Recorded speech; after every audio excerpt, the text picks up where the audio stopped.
French protectorate of Morocco seethes with unrest, and fanatic followers of deposed Sultan Ben Youssef are searched for weapons, as ceremonies for the installation of the new Sultan go forward. The crisis was brought about by a long-standing feud between the French, backed by Berber tribesmen, and the ousted spiritual leader, exiled to the island of Corsica. More than 2,000 Berbers from all parts of the country converge on Rabat for the event.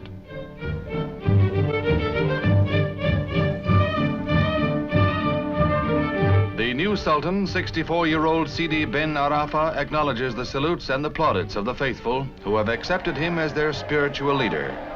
Even as the elaborate ceremonies of installation are in progress, representatives of 15 Asian and African nations seek a hearing before the United Nations to obtain independence for Morocco.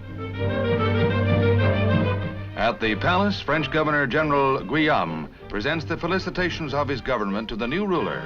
A crisis is averted, but it is an uneasy peace that descends on Morocco.